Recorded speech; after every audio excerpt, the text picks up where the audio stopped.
Well, I'm looking forward to beginning this series that we have of a certain buck and the strategy it took to take that buck. And let's go back, we can go back 30 years. Go back into 1993 when I shot a nice palmated buck back in the Thumb area, Michigan.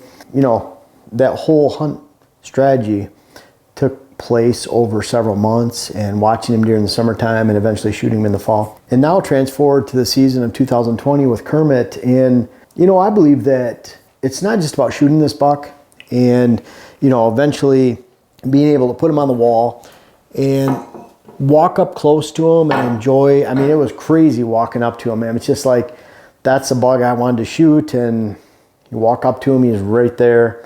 And, you know, like you guys know, it's an incredible feeling. It doesn't matter the size of the buck, you're after that specific buck, and you're able to finally get close to him and see him on the ground. And it's a special feeling. It's something that's what I go for. You know, I like shooting does. I get excited when I shoot a doe. I'm still shaking afterwards, but completely different story with a really nice buck that I've been after. And that's all relative. It could be a 2-year-old, could be a 3-year-old on public land in Michigan, but there's something about that one-on-one pursuit and finally being able to look at them. And it's a special, really special time. But at the same time, it's not all about just killing that buck. It's the lead up to that. It's a story and it's a strategy. And what I find is all these bucks offer a different strategy. Most of these bucks I've seen before. We've had years of trail camera. We had months of trail camera footage of them. We've seen them here and there throughout the season.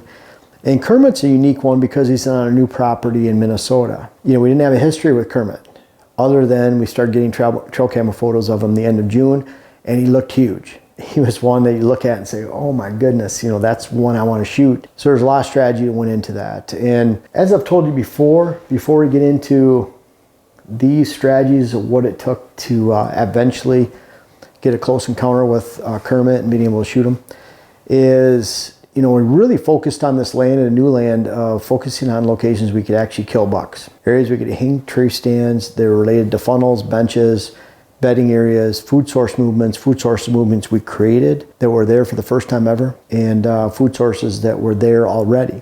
Current food sources around us that acted as an area to pull deer into at night. And so there's a lot of different strategies that related to what we saw when we first got here. And just looking at, hey, if we're going to kill a buck in this area, we're going to kill him right here on this movement because of this. And that's what we focused on. We added 15 tree stands and 4 blinds. None of them in locations that have been here currently the previous 7 years. Because we're going to hunt the property, access the property, completely different than anybody else ever had that we know of in the past. So we're going to do things completely different, and that was based on the strategies I teach and how we design the property, and that's what I wanted to bring to you. You know, Kermit was a special buck. I felt so blessed to shoot him. And I've shot a lot of big bucks, and every time I shake, I get tears in my eyes, and it's a very special experience. And this year, with Dante being able to film me and be in the stand with me shooting the buck, that was very special to have Dante along. And it was cool because Dante filmed Diane shooting her first buck with a bow on her new property. Diane filmed Dante shooting a big buck on Thanksgiving Day that just added to the special Thanksgiving Day that we had and the family experience. So Dante, he filmed with me yesterday.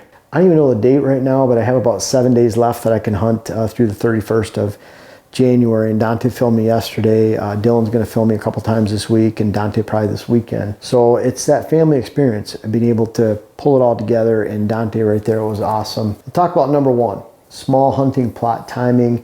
And I'll relate that down here to 300-yard movement, what that really means. But when you're hunting food plots, people always, and I'd say 99% of all hunters, tend to hunt food plots too often. You attract all these deer to the area, you hunt it too often, you spook all those deer out of the area, and in a lot of cases, you're better off not having that hunting plot to begin with if you're only going to spook deer out of it. So you have to be very careful. This food plot's in a tight corner. It's in an area where it's a small plot, it's a hidden plot. Literally to the back side of the plot, it's a 40-yard shot. I shot Kermit at about 32 yards. And really I can cover just about that entire plot, any deer that comes out. But they're going on to a bigger plot that's about 2 acres, and then from there they go out into ag field. So it's a really good pass through. to be very careful where I blow my scent into. In fact, next year with what we're doing, I'm actually replanting a portion of that plot into switchgrass, so there's no food plot there. So I can be more careful where I blow my scent into. And I've noticed that just with this year's movements and with my hunting experience with Kermit. But the timing of that small plot, I waited until the pre-rut, the end of October. And I'm going to say the dates, but I think I'm going to be wrong, but it was about October 27th, October 28th, right around there. And so it's at that pre-rut time where bucks are beginning to get ruddy. They're pushing does. In fact, a couple days before when I had snow, I had some really good bucks, those 3 and 4 year olds that were passing up till next year. And they both came by me. A 10-point chasing a doe, and I had a beautiful 9-point that I'm hoping still around. And I believe he is around. He'll be a really good shooter for this coming year. And it seems like those 4-year-olds all of a sudden develop stickers and kickers. We have a buck in Wisconsin that I'm still hunting. The neighbor called him the sticker buck, so that's what we're going to call him. But I passed him up last year on October 14th with Dylan in the stand. And he was a beautiful buck. You can actually see the start of a sticker off his G2. He had normal brow tines. This year he had double brow tines, and that sticker became 2-3 inches instead of a little dot. And he's a really cool buck. And so you see those bucks, and you think, I want to go after these deer. And I'm seeing at the pre-rut, you're starting to see these deer. Well, that's a great time to go after these mature bucks, those target bucks. And so the timing of that small hunting plot, I didn't hunt it in the early season. I didn't hunt it in the October lull. I waited till the pre-rut to hunt that plot. And it was one of my favorite stand locations. A friend of mine, Brian Lenneman, and his son Michael, they helped me hang that stand, cut lanes. That was probably in late August. I remember it was like 90-some degrees when we were out there. So it was tough to get in. We got it in. We had a really nice mock scrape there. It's one of our best on the property, on any property I've ever had, of collecting a really good supply of mature buck footage, let alone young bucks and every buck. I would guess there's at least 30 bucks that have hit that scrape. So it's been very, very active. So I didn't want to spook out that plot. I didn't want to destroy the plot movement, and I waited till the right time during the pre-rut to go in there for a chance at trying to shoot Kermit specifically. It was a cat and mouse game. Direction of the winds, timing. I actually literally went into that stand 2 or 3 evenings before. One evening I had a great hunt where I saw a lot of bucks. I was able to get in and out without spooking deer. I saw that 10-point, 9-point, really good rutting activity. But I also went in there a night or two before I shot Kermit, and he came from down in front of me. The winds were slightly over to my right and downhill, and that's the way that Kermit came. I sat in that stand for about 20 minutes, and I just thought, man, the winds just are not right for this stand. They're blowing down into that movement just a little bit. So I literally got out. I sat in that stand for 20 minutes, 25 minutes. It bothered me so much that it stressed me out. I just couldn't keep sitting there. I went to another stand. I think I saw a couple small bucks that night. But the crazy thing is, when I went back to look at that footage, there was Kermit hitting the mock scrape, coming from the direction that my scent would have been blowing, and going out into the small hunting plot before he went to the big plot. I feel if I would have hunted that night, there was a small chance that I would have got a shot at Kermit. But there was a big chance I would have spooked him out, and guess what? If I spooked him out that night, I would have spooked him out for 2 or 3 weeks, if not an entire month. Maybe he would have gone to a neighbor's property and got shot. And it becomes that critical, your decisions you make to hunt by a small hunting plot. And I felt extremely fortunate. And we play that footage of him the entire time. It's crazy. He comes in, licks the mock scrape, and then he walks to the left out in front of where I shot him, and he like kicks his head like he's kicking his head around the mock scrape. The licking branch is hanging around. It's pretty cool. Watch him do that. But really, that decision to move paid off big time a little while later when I chose the right time. So cat and mouse, there were other times where I'm sitting at that other plot or that other stand location. I hear grunting down below, does running, and then I get a picture of them with the cell cam on another plot. And so, again, going back to, if you're hunting the same movement, but you're hunting it safely, meaning this one direction I can hunt with this stand, this one direction I can hunt with another, then you're just chipping away. You're doing it safely. You don't think, well, I'm going to go all in. There's guys that know that they won't hunt their stands till November 6th, November 7th. And they set up their entire property like that. If you have a good property You should be able to hunt from day one in the hunting season to the last day of the season and expect good results. If you're relying on the middle of the rut in the 5th, 6th, 7th, 8th, 10th of November, 15th of November, you've got a really bad property design and you need to change it, because a good property design is going to attract deer for the majority of the season. Maybe you have a property that doesn't peak till it gets into early October and then it runs through the end of the season. Maybe you have a property that peaks September 1st when your season opens, or September 15th, early September when Wisconsin opens, and then it runs out the end of November. The bottom line is it's 3 or 4 months long, not 3 or 4 days long, or a week that you plan on. So the entire timing cat and mouse game, the winds, you really need to look at when I'm going into the stand, what am I spooking potentially? How can I get in and out non-invasively? And then the rut hunt. You know, a lot of deer obviously are killed during the rut, but do you consider the end of October the rut? You know, again, going back to a lot of people consider November 7th, November 6th, November 5th their favorite day. Going to that stand, it's all for naught. That's not a good practice at all. You want to be able to hunt September, October, November, December, expect good results. You're just chipping away.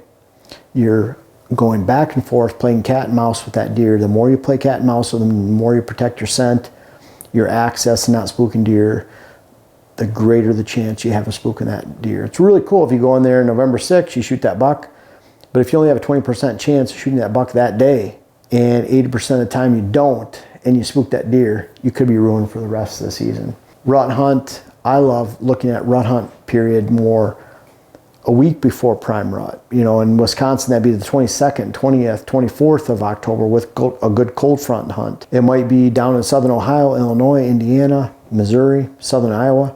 Maybe that's more like the pre-rut being the end of October, first few days of November.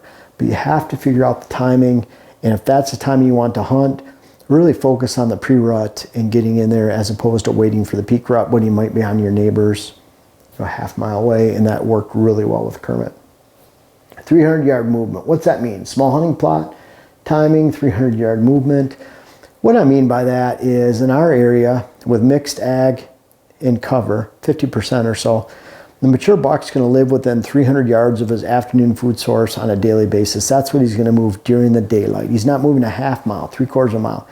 He's moving that very short distance.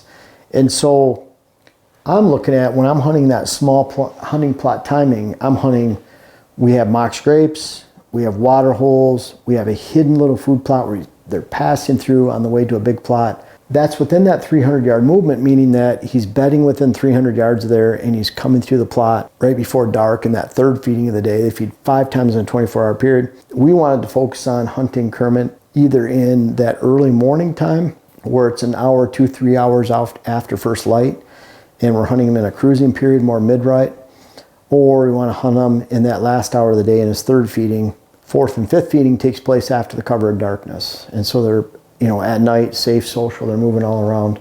So we're looking at that 300-yard movement, mock scrape, hidden food, and minerals. You know, we can't use minerals in Wisconsin or Minnesota with the CWD. And minerals are a little bit different because I don't believe personally, and there's no scientific evidence to show that minerals actually help deer. Even people that own deer mineral or deer farms rely very little on minerals because deer are made by what they eat and what's in the actual soil that transfers to the food that they eat. So very little in the form of you can just take this mineral supplement and grow giant antlers. There's no scientific evidence to ever show that. I'm sorry to say that.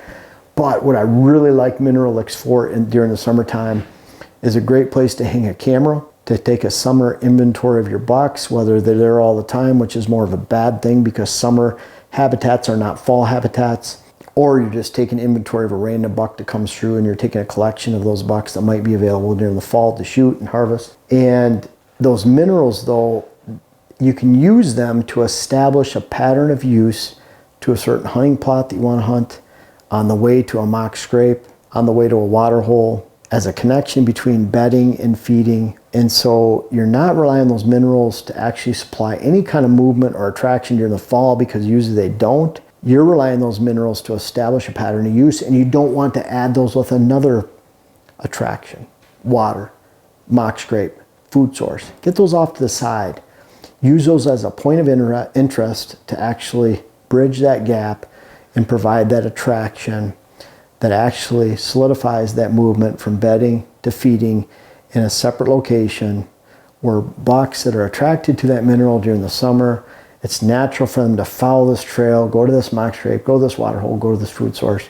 It's just another connection of the dots, and that's what I love mineral licks for, if legal in your state. Precision weather sit. It's really interesting with Kermit. There are a lot of bucks shot around this location in the upper Midwest with that cold front that came through. We were on the backside of snow. We had a big temperature drop. We had a calming of winds, a calming of conditions where we didn't have extreme weather. And it wasn't any coincidence that in the area, some other big bucks fell that same exact day in the calendar because of that weather. We use HuntCast to help develop that algorithm. It's an algorithm that I've used since the early 90s. I've used it literally for 3 decades.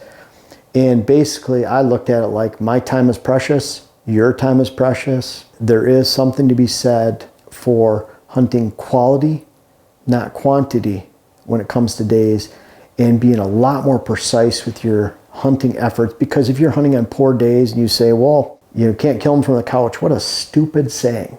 I can honestly say that because that's accounted for more deer not being shot.